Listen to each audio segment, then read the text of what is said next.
Ni ada satu. Tu. Aku tak. Nasib baik ada. Ingatkan lambat lagi hari ni.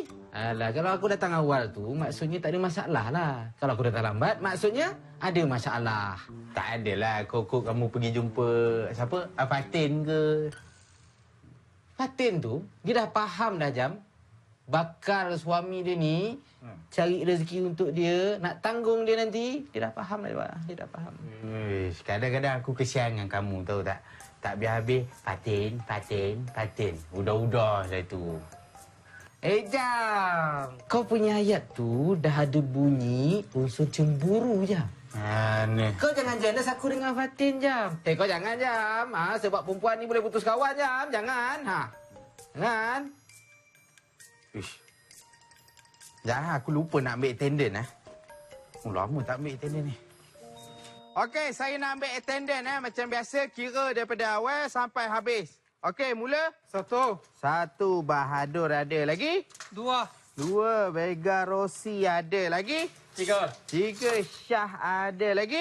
4, Asri Bakyu ada. Okey, cukup. Semua ada. Camtem. 5? Zahir bin Batik.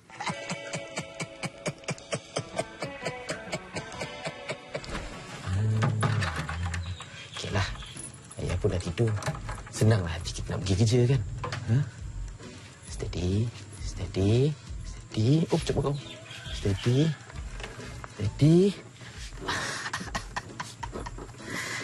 Aduh.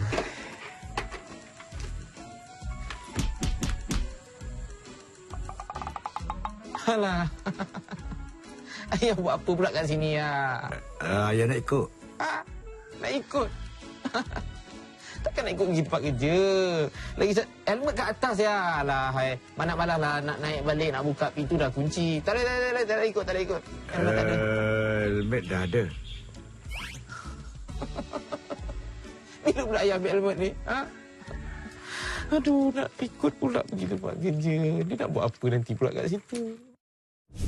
Tak boleh lah apa ini. Ini kalau tahu Dek Tau Kekiong tumpah cak. Aku nak buat macam mana, Jam? Aku nak pergi kerja. Dia dah standby kat motor, Jam. Tak boleh, tetap tak boleh. Kau tahu dengan nama bapak kamu dah panas kat kampung ni. Lagi payah kan?